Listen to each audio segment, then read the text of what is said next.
اللهم صل على محمد وعلى آل محمد كما صليت على إبراهيم وعلى آل إبراهيم إنك حميد مجيد. السلام عليكم ورحمة الله وبركاته. الحمد لله رب العالمين، والصلاة والسلام على سيد الأنبياء والمرسلين محمد وآله وأصحابه أجمعين، أما بعد، فأعوذ بالله من الشيطان الرجيم. بسم الله الرحمن الرحيم. وقرن في بيوتكن ولا تبرجن تبرج الجاهلية الأولى وأقمنا الصلاة وآتينا الزكاة وأطعنا الله ورسوله إنما يريد الله ليذهب عنكم الرجس أهل البيت ويطهركم تطهيرا. صدق اللہ مولانا العظیم. بزرگان محترم، اللہ رب ذوالجلال نے مجھے اور آپ کو آقائے نامدار تاجدار مدینہ احمد مصطفیٰ محمد مجتبیٰ صلی اللہ علیہ وسلم کی امت میں پیدا فرمایا.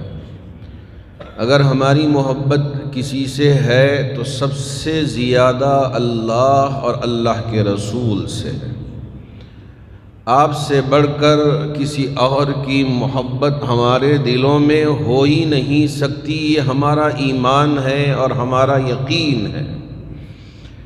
اسی لیے ارادہ ہوا کہ ہم اور آپ جانیں کہ نبی کے گھر میں کتنی اولاد تھی اور کس سے پیدا ہوئی. اس لیے کہ اکثر و بیشتر حضرت بی بی فاطمہ الزہرا رضی اللہ تعالی عنہا کا ذکر خیر ہوتا ہے اور بقیہ صاحب زادیوں کے سلسلے میں اتنا پتہ نہیں چلتا. اس وجہ سے میں چاہوں گا کہ ہم اور آپ ان باتوں کو سنیں، اپنے دل میں بسائیں اور دوسروں تک بھی پہنچانے کی کوشش کریں. اللہ کے رسول علیہ السلام کا نکاح 25 برس کی عمر میں 40 سال کی خاتون حضرت خدیجۃ الکبریٰ رضی اللہ تعالی عنہا کے ساتھ ہوا. 5 سال تک کوئی اولاد نہیں ہوئی، یعنی 30 سال کی عمر تک اللہ کے رسول علیہ السلام کی کوئی اولاد نہیں. اور اس کے بعد جو پیدا ہوئی تو حضرت زینب رضی اللہ تعالیٰ عنہ. 30 سال کی عمر میں حضرت زینب پہلی بیٹی، پہلن جسے کہا جاتا ہے، وہ حضرت زینب کی شکل میں اللہ رب ذوالجلال نے میرے اور آپ کے آقا تاجدار مدینہ احمد مصطفیٰ محمد مجتبیٰ صلی اللہ علیہ وسلم کے لیے عطا فرمایا. حضرت زینب چونکہ ابھی اللہ رب ذوالجلال نے نبوت کے درجے پہ فائز نہیں فرمایا، 40 سال میں نبوت ملی، بالغہ ہوتے ہی حضرت ابوالعاص بن ربیع کے ساتھ نکاح حضرت زینب کا ہوا. حضرت زینب کو حضرت ابوالعاص سے 2 اولاد ہوئے.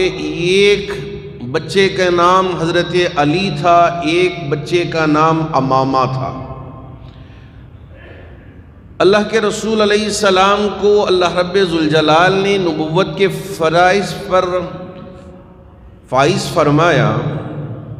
حضرت ابوالعاص مسلمان نہیں ہوئے، بس وہ اپنی حالت پر تھے. دیکھیے کہ خود کے داماد کو اللہ کے رسول علیہ السلام نے مجبور نہیں کیا کہ آپ اسلام قبول کر لو، آپ مسلمان ہو جاؤ، مجبور نہیں کیا. حتیٰ کہ 13 سال حضرت زینب حضرت ابوالعاص کے ساتھ رہیں، لیکن وہ مسلمان نہیں تھے.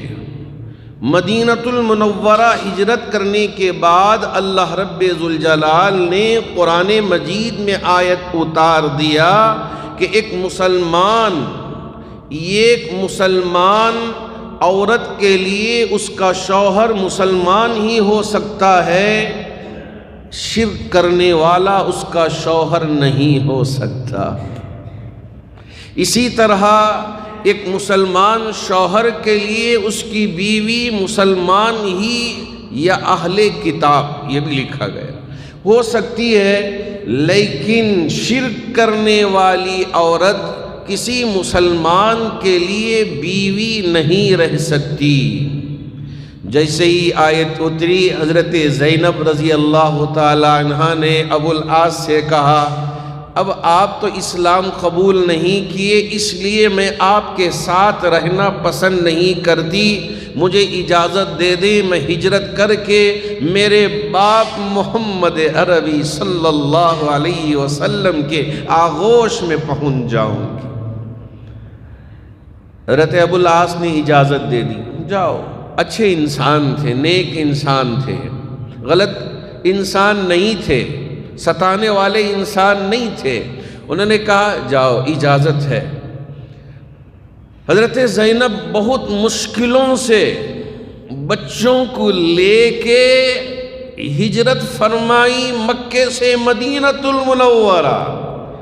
ابھی ہجرت کی، یہاں اللہ رب ذوالجلال نے حضرت ابو العاص کے دل کی دنیا کی کایا پلٹ دی، کہا کہ اب یہ اسلام سے مشرف ہوں گے۔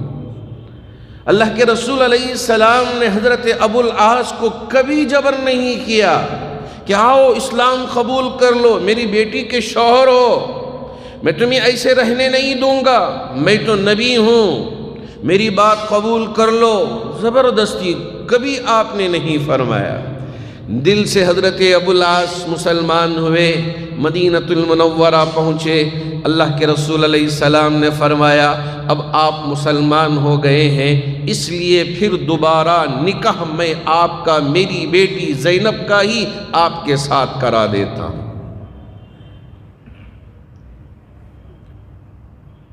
اللہ کے رسول علیہ السلام نے حضرت زینب کا نکاح حضرت ابو العاص بن ربیع رضی اللہ تعالیٰ عنہ، اب رضی اللہ تعالیٰ عنہ، اے اللہ، کیا اللہ کی قدرت ہے کہ کوئی زور زبردستی نہیں، آپ نے نکاح فرمایا۔ اللہ رب ذوالجلال کی حکمت کہیے، مرضی کہیے، بالکل 6-7 ماہ تھی یا 7-8 ماہ تھی، وصال پا گئی، دنیا سے رخصت ہو گئی حضرت زینب۔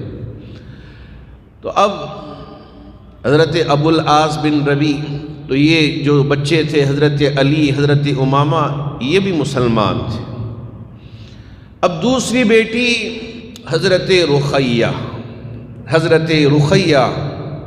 جی ہاں، ابھی اللہ کے رسول علیہ السلام کو نبوت نہیں ملی، 33 سال کی عمر تھی، دوسری بیٹی پیدا ہوئی تھی، تو ابھی نبوت نہیں ملی۔ تو اس وقت حضرت رقیہ کا نکاح اللہ کے رسول علیہ السلام نے اپنے ہی چچا ابو لہب کے بیٹے عتبہ سے فرمایا، اپنے ہی چچا ابو لہب کے بیٹے عتبہ سے فرمایا۔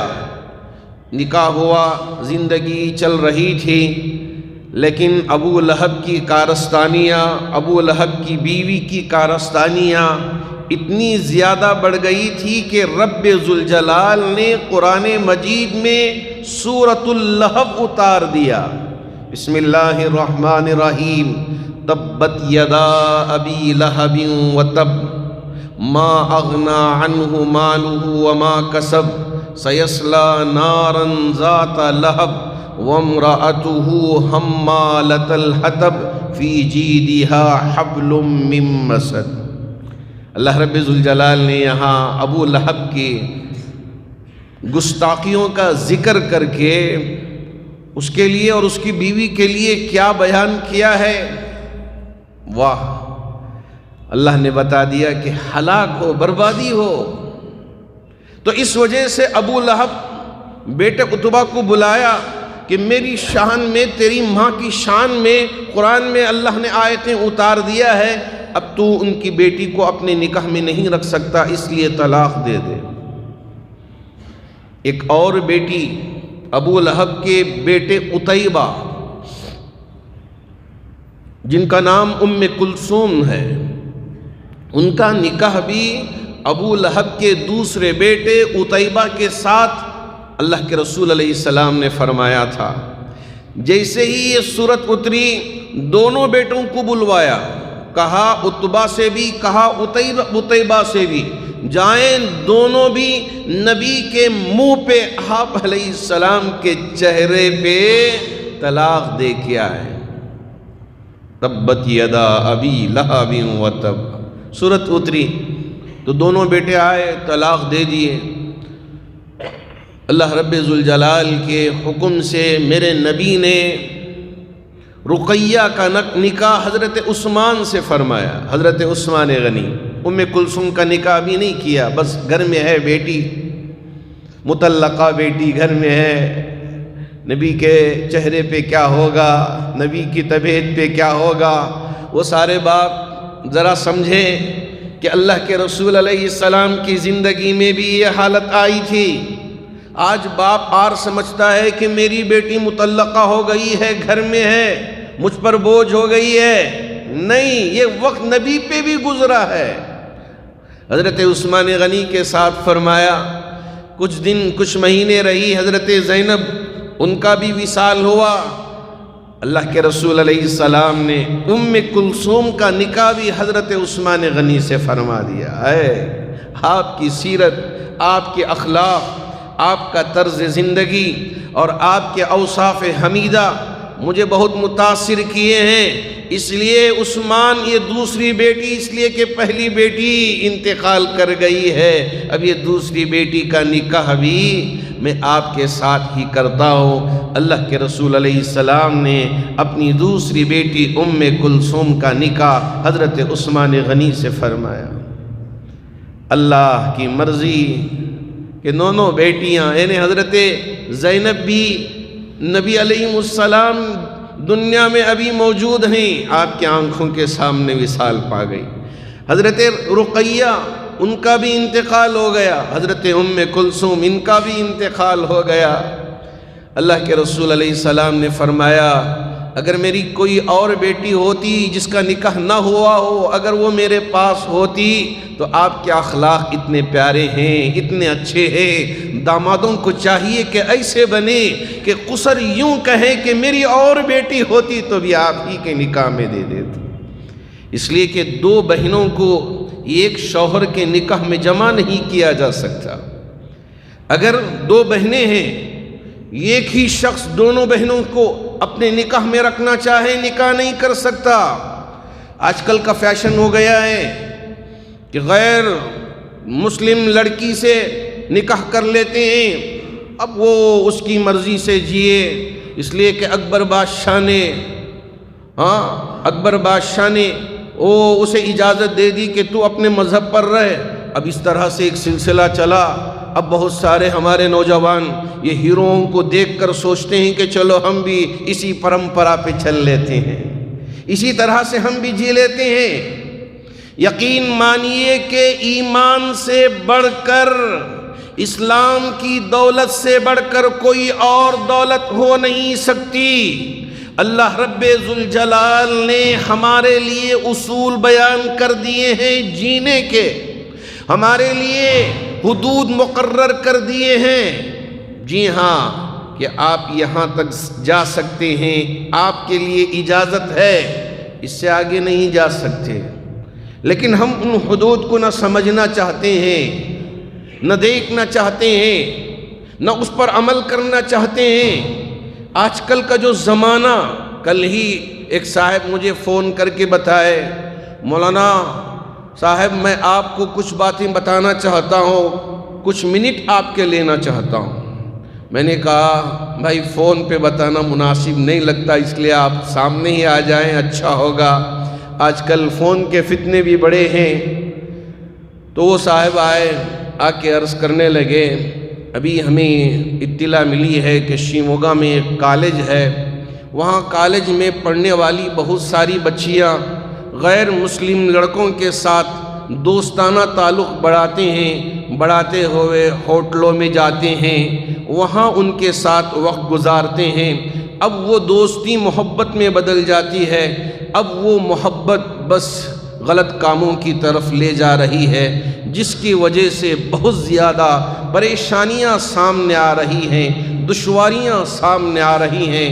بہت سارے ایسے واقعات ہمارے سامنے آئے ہیں کہ لڑکا غیر مسلم ہے اور لڑکی مسلمان، اب اسے یہ مطلب نہیں ہے کہ وہ لڑکا مسلمان ہو یا نہ ہو، بس اس کے ساتھ رہنا پسند کرتی ہے، چاہے حرام کام ہی کیوں نہ ہو، غلط کام ہی کیوں نہ ہو، میرا ایمان چھن جائے مجھے کوئی پرواہ نہیں ہے، میرا ایمان چلا جائے مجھے کوئی پرواہ نہیں ہے، میں ناچتی بھی ہوں، میں گاتی بھی ہوں، میں نیم برہنہ گھومتی پھرتی بھی ہوں، میں شراب بھی پیتی ہوں، میں زنا بھی کرتی ہوں، مجھے کوئی پرواہ نہیں ہے، نہ مجھے قرآن کا کوئی علم نہیں ہے، نہ مجھے حدیث کا کوئی علم نہیں ہے، مجھے کوئی پرواہ نہیں کہ نبی کی سیرت کیا تھی، اسلام کی کیا حدود ہیں، مجھے کوئی پرواہ نہیں ہے، بس میں ایک آزاد لڑکی ہوں، میں آزادانہ زندگی گزار لوں تو کسے کیا لینا دینا ہے، بس تمہاری زندگی تم گزار لو، مجھے کوئی نصیحت دینے کی ضرورت نہیں ہے۔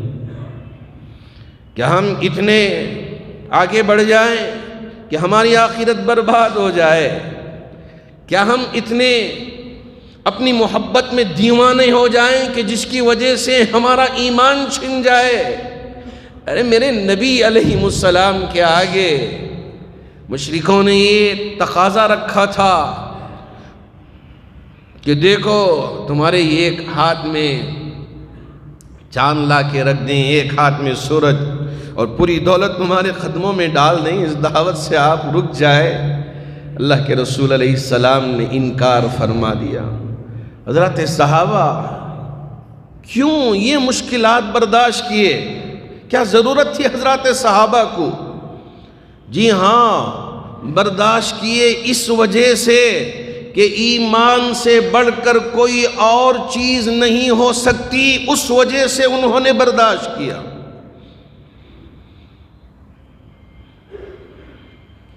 حضرت بی بی آسیہ ان کی باندھی حضرت موسیٰ علیہ السلام کا کلمہ پڑھا، اللہ پہ یقین لائی اور ایمان لائی اللہ کے ایک ہونے پہ۔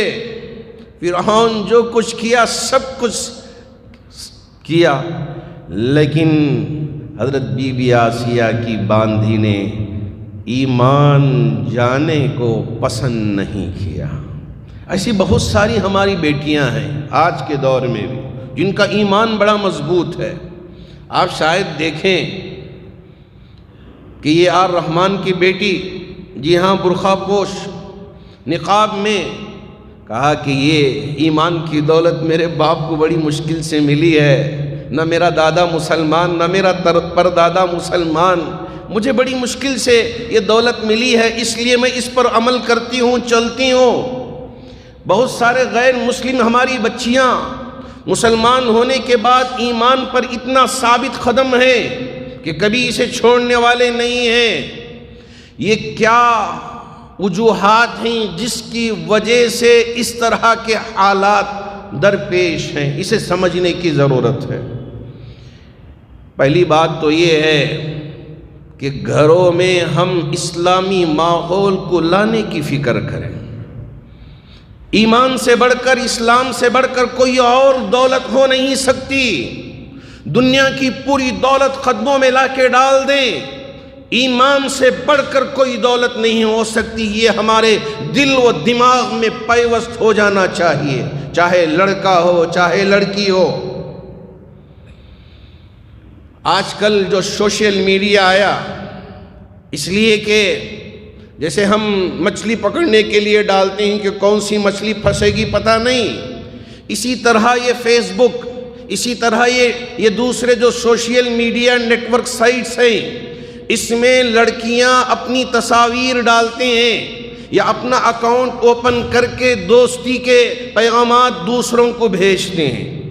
اب سامنے والا کون ہے پتہ نہیں ہوتا، کہ مسلمان لڑکا ہے یا کوئی اور ہے، کچھ بھی پتہ نہیں ہوتا۔ اب اس کے ساتھ دوستی کے پیغامات ایک دوسرے کے ساتھ باقاعدہ چلتے رہتے ہیں۔ اب یہ دوستی اس کے بعد ملاقات کی حد تک پہنچ جاتی ہے کہ اب ہمارا تعلق ایک دوسرے سے اتنا زیادہ ہو گیا ہے کہ کہیں کسی ہوٹل پہ ہماری اور آپ کی ملاقات ہو جائے، جب تک پتہ نہیں چلتا کہ سامنے والا لڑکا مسلمان ہے، لڑکی مسلمان ہے، یا لڑکی غیر مسلم ہے یا لڑکا غیر مسلم ہے، کچھ بھی پتہ نہیں ہوتا۔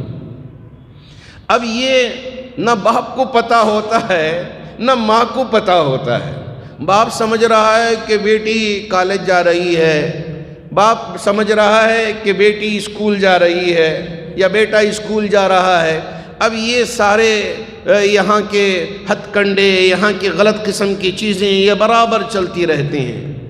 اب اس کے بعد وہ وقت آتا ہے کہ بیٹی گھر میں نڈر ہو کے باپ سے بھی کہتی ہے، ماں سے بھی کہتی ہے کہ یہ میری زندگی ہے، میں جس کے ساتھ رہوں، جس کے ساتھ جیوں، اس سے آپ کو کوئی فرق نہیں پڑنا چاہیے۔ اب یہاں سے بربادی شروع۔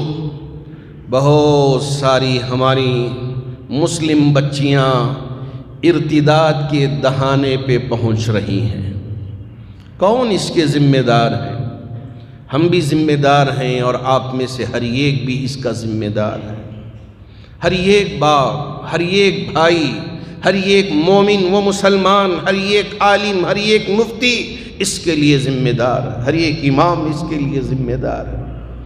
ہمیں اویئرنس لے کے آنا ہے، لوگوں میں یہ باتیں لے کے آنا ہے کہ ایمان سے بڑھ کر کوئی اور چیز نہیں ہو سکتی۔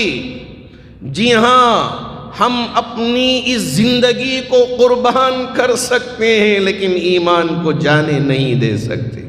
یہ سب سے پہلا عہد اللہ رب ذوالجلال کی بارگاہ میں ہونا چاہیے۔ بہت ساری ایسی بچیاں ہیں جو کالجوں میں مخلوط تعلیم کی وجہ سے کہ لڑکے اور لڑکیاں اکٹھے پڑھتے ہیں، وہاں ایک دوسرے کے ساتھ ملنا جھلنا ہوتا ہے، اس وجہ سے بھی اس مصیبت میں، ان پریشانیوں میں گھرتی جا رہی ہیں۔ اور کمپنیز کے اندر ایک ہی جگہ میں لڑکا بھی کام کرتا ہے، ایک ہی جگہ میں لڑکیاں بھی کام کرتی ہیں۔ اب آپس میں دوستانہ تعلق، انسیت اتنی بڑھ جاتی ہے کہ اب دیکھا نہیں جاتا کہ یہ کون ہے، کہ مسلمان ہے غیر مسلم ہے۔ اب بس آنکھ بند کر کے اس میں پڑ جائیں، بعد میں دیکھیں جو ہوگا سو ہوگا۔ اب اس مصیبت میں گھر جاتی ہیں، باپ بھی منہ چھپاتے پھرتا ہے کہ میرے خاندان میں اب میرا کیا ہوگا، میرے دوست احباب کے سامنے میرا کیا ہوگا۔ ماں کسی سے بات کرنے کے لیے تیار نہیں۔ اب بیٹی اتنی نڈر ہو گئی ہے کہ اگر ہم اسے ذرا بھی بات کریں تو ہو سکتا ہے کہ یہ گھر سے چلا جائے، ہو سکتا ہے کہ یہ خودکشی کر لے۔ آج کل یہ معاملہ آسان سا ہو گیا ہے۔ ان حالات میں ہم کبھی مایوس نہیں ہونا ہے۔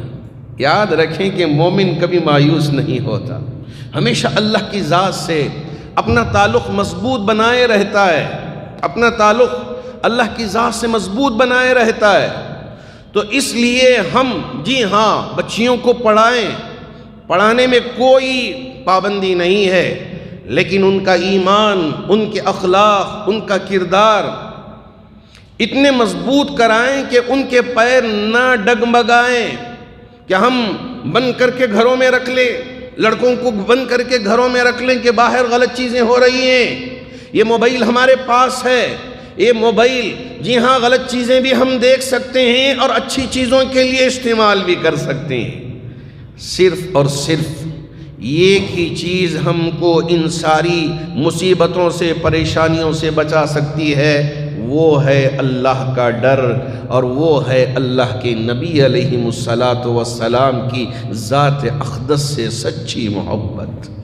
اگر یہ آ گیا، یقین مانیے جتنے بھی طاقتیں، جتنی زور سے یہ آگے بڑھ کے ہمارے ایمان پر ڈاکہ نہیں ڈال پائیں گے۔ اس لیے کوشش کریں کہ کسی بھی طرح ہمارے ان بچیوں کے ایمان کی حفاظت کریں گے، ان کے اخلاق کی حفاظت کریں گے۔ گھر میں بیٹھے حضرات صحابیات کے واقعات کو پڑھ کر سنائیں، بچیوں کو ہوم ورک دے کہ کون کون سی صحابیات ہیں، کہ ان کے کیا کارنامے ہیں، ذرا لکھ کر لے کے آئیں۔ کیا باپ یہ نہیں کر سکتا؟ کیا ماں یہ نہیں کر سکتی؟ کیا بھائی یہ نہیں کر سکتے؟ اپنے بچوں کو ہوم ورک دیں۔ آج کل یہی طریقہ ہے، بہت سارے ایسے بالکل بچپن میں جو صحابہ تھے ان کے کیا کارنامے ہیں، ان کی زندگیوں کا کیا اثر تھا، طالب علم کی زندگی میں کیا اثر کر کے انہوں نے دکھایا تھا، لکھ کر لے کے آئے۔ جی ہاں، جب یہ ہوم ورک کریں گے، جب یہ سارا مسئلہ حل کرنے کی کوشش کریں گے، انہیں سمجھ میں آئے گا کہ کتنی مشکلات کے باوجود انہوں نے ایمان کو اپنے اندر سے جانے نہیں دیا، سمجھ میں آئے گا۔ انشاءاللہ ہماری کوششیں جو آج کے زمانے کی ہیں، اس زمانے کی کوششوں کے ساتھ ہمارے ان بچوں کو پکڑ کے رکھنے میں اور ایمان پر چلانے میں اور ایمان میں ثابت قدم رہنے میں انشاءاللہ کارگر ثابت ہوں گی۔ اللہ کے رسول علیہ السلام کی آخری بیٹی بی بی فاطمۃ الزہرا رضی اللہ تعالی عنہ، ان کا نکاح حضرت علی رضی اللہ تعالی عنہ سے ہوا۔ آسمانوں میں اللہ نے طے کیا اور نکاح یہاں زمین پہ ہوا۔ حضرت حسن اور حضرت حسین یہ دو اولاد حضرت علی سے ہوئے۔ جب تک حضرت بی بی فاطمۃ الزہرا رضی اللہ تعالی عنہ حیات تھی، حضرت علی نے کسی اور سے نکاح نہیں فرمایا۔ اللہ کے رسول علیہ السلام جب پردہ فرما رہے تھے، حضرت بی بی فاطمۃ الزہرا بہت روتی ہوئی باپ سے آنکھیں لپٹ گئی، اس لیے کہ آخری وقت ہے میرے محبوب نبی کا، میرے باپ کا، ہر وقت میرے ساتھ رہتے تھے، میری ہر پریشانی میں آپ سے ذکر کر لیتی تھی، مجھ سے بڑی محبت رکھتے تھے۔ اب یہ دنیا سے رخصت ہو رہے، یہ دنیا سے پردہ فرما رہے ہیں۔ حضرت بی بی فاطمۃ الزہرا رضی اللہ تعالیٰ عنہ بہت آپ دیدہ ہو گئی، بہت زیادہ پریشان۔ اللہ کے رسول علیہ السلام نے حضرت بی بی فاطمۃ الزہرا رضی اللہ تعالی عنہا کو قریب بلوایا، کان میں کہا، بیٹی میرے پردہ کر جانے کے بعد سب سے پہلے تم ہی مجھ سے آ کر ملاقات کرو گی۔ جیسے ہی اللہ کے رسول علیہ السلام نے کان میں ان باتوں کو حضرت بی بی فاطمۃ الزہرا رضی اللہ تعالی عنہا سے ظاہر فرمایا، حضرت بی بی فاطمۃ الزہرا سکون پا گئی۔ 6 ماہ اس کے بعد حیات پائی اور دنیا سے رخصت ہوئی۔ 3 صاحبزادے اللہ کے رسول علیہ السلام کے مشہور روایتوں کے مطابق، ایک حضرت قاسم بچپن میں ہی انتقال ہو، یہ بھی حضرت خدیجۃ الکبریٰ رضی اللہ تعالی عنہ کے بدن سے، اور دوسرے صاحبزادے حضرت عبداللہ رضی اللہ تعالی عنہ، وہ بھی بچپن میں۔ ان کے اور 2 نام لکھے گئے ہیں، ایک طیب اور دوسرا طاہر۔ طیب طاہر حضرت عبداللہ، بہت سارے ایسے یہاں احباب ہوتے ہیں جن کے کئی نام ہوتے ہیں، گھر میں پکارنے کا نام الگ، باہر پکارنے کا نام الگ، خاص نام الگ۔ اسی طرح حضرت عبداللہ کا بھی نام طیب بھی تھا، حضرت عبداللہ کا نام طاہر بھی تھا۔ یہ دونوں بچے حضرت خدیجۃ الکبریٰ رضی اللہ تعالی عنہ کے بطن سے پیدا ہوئے اور بچپن میں ہی وہاں انتقال فرما گئے۔ حضرت ابراہیم جب انتقال فرمائے تو مشرکین نے تانا دیا، ابتر ابتر ابتر کسے کہتے ہیں؟ دم کٹے کو کہتے ہیں۔ مطلب یہ ہے کہ اب ان کی نسل نہیں چلے گی، زمانے جاہلیت میں یہ سمجھا جاتا تھا کہ مرد بچے ہوں تو ان سے ہی نسل چلتی ہے، اب یہ بیٹیاں، اس سے تو نسل نہیں چلے گی، اب یہ دیکھو محمد، ان کی نسل کٹ گئی ہے، اب ان کی نسل نہیں چلے گی۔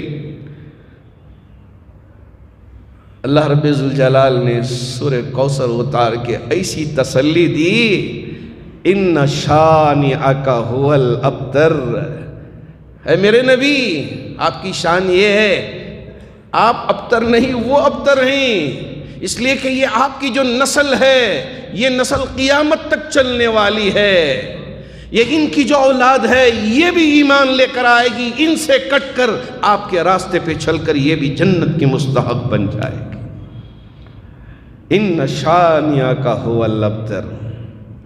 اللہ رب ذوالجلال نے نبی علیہ السلام کو تسلی دی کہ پریشان ہونے کی ضرورت نہیں ہے۔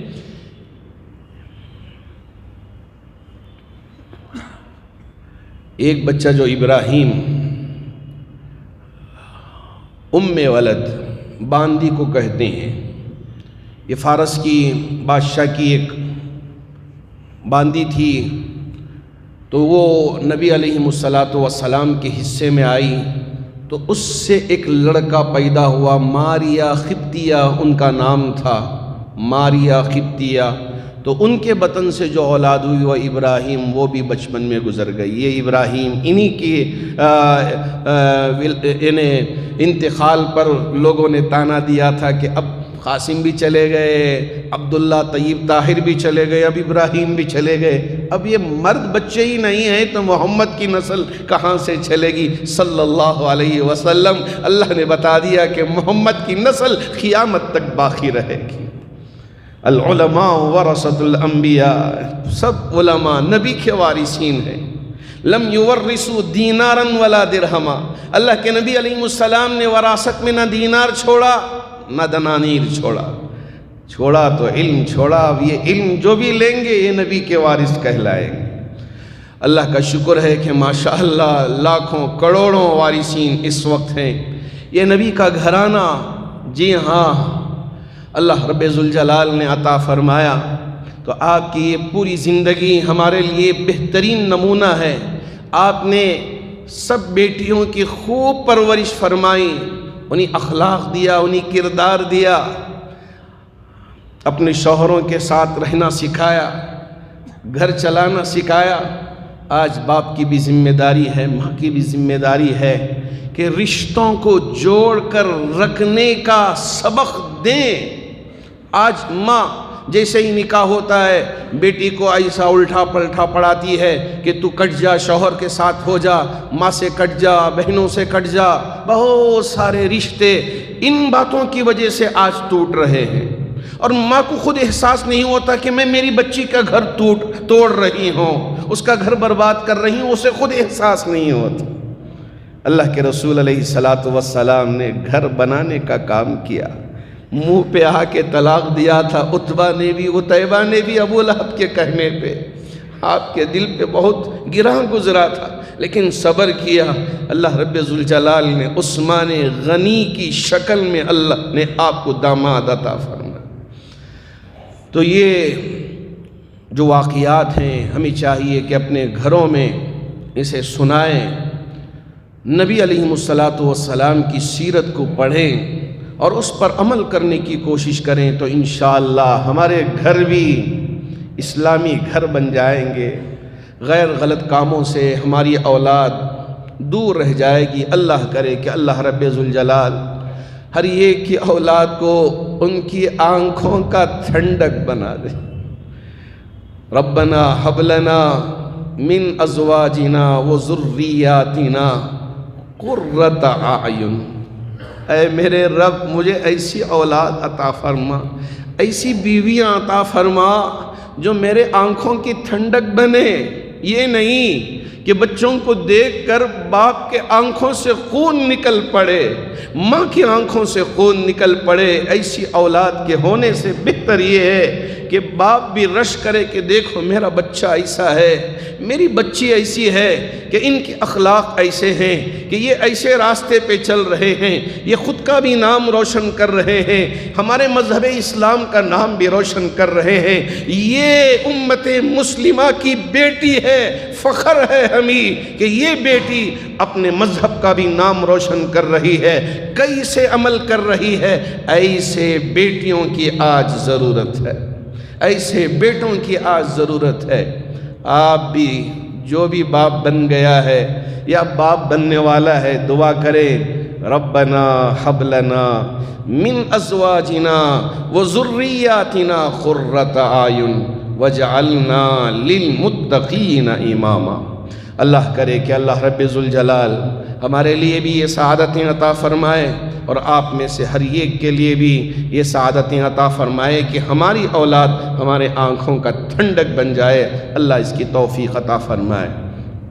محترم حاضرین، جامع مسجد ٹرسٹ نے یہ فیصلہ لیا کہ چونکہ بہت سارے احباب جن کی سنتیں رہ جاتی ہیں تو اس لیے اب یہاں وقت بھی بڑا کم رہتا ہے اور کچھ ہفتے ہوں کہ جب تک درود بھی ہو، ذرا دعا بھی ہو، حالات ابھی بھی نارمل نہیں ہو رہے ہیں، اس وجہ سے ٹرسٹ نے یہ فیصلہ لیا کہ اور کچھ ہفتے دیکھیں گے کہ کیسا ہوگا کیا ہوگا۔ اس کے بعد انشاءاللہ جیسے پہلے سے 1:45 بجے سے خطبہ شروع ہوتا تھا وہ بعد میں انشاءاللہ فیصلہ لیں گے، لیکن نماز کے لیے بہت سارے احباب ان کی سنتیں رہ جاتی ہیں تو ان کے لیے 5 منٹ کا وقفہ دے دیا جائے تو بہت مناسب ہوگا۔ اس وجہ سے جو احباب ذرا دیر سے آتے ہیں، اس لیے کہ پہلے تو 1:45 بجے سے خطبہ شروع ہوتا تھا، چاہیے تھا کہ جلدی آ جاتے اور آ کے سنتیں پڑھ کے بیٹھ جاتے، لیکن ہماری قوم کیا کریں، آخری وقت میں آتی ہے اور آ کے ان کی سنتیں رہ جاتی ہیں۔ اس وجہ سے ہم چاہتے ہیں کہ کسی کی سنت نہ چھوٹے، سنت ادا کر لیں، اس کے بعد انشاءاللہ عربی خطبہ ہوگا اور دوسری کاروائیاں ہوں گی۔ اللہ کرے کہ اللہ رب ذوالجلال ہمارے جو بھی اعمال ہوں مشورے سے ہوں اور اتحاد کے ساتھ ہوں، اتفاق کے ساتھ ہوں، اللہ اس بات کی توفیق عطا فرمائے۔ ماشاءاللہ ہر جمعہ بن مٹھیاں ہماری ان چادروں میں ڈال کے جاتے ہیں تاکہ اللہ کے گھر کی ضرورتوں میں ہماری یہ پونجی کام آ جائے، اور یہاں جامع مسجد ٹرسٹ کے زیر سائے جتنے ادارے چل رہے ہیں ان اداروں میں ہماری یہ پونجی کام آ جائے، اخلاص کے ساتھ، للہیت کے ساتھ، پورے جذبے کے ساتھ ہمارے بھائی حلال کمائیاں، حلال پونجی ہماری ان چادروں میں ڈال کے جاتے ہیں۔ اللہ رب ذوالجلال ہمارے ان بھائیوں کے دینے کو قبول فرما کر تمام کے اولاد کی حفاظت فرمائے، جو بیمار ہیں انہیں شفا عطا فرمائے، جن کے آپریشن ہونے جا رہے ہیں ان کے آپریشنوں میں کامیابی عطا فرمائے، جو پریشان حال ہیں ان کی پریشانیوں کو دور فرمائے، جو مرحومین دنیا سے رخصت ہو چکے ہیں ان تمام مرحومین کی بھرپور مغفرت فرمائے۔ آمین وآخر دعوانا ان الحمدللہ رب العالمین۔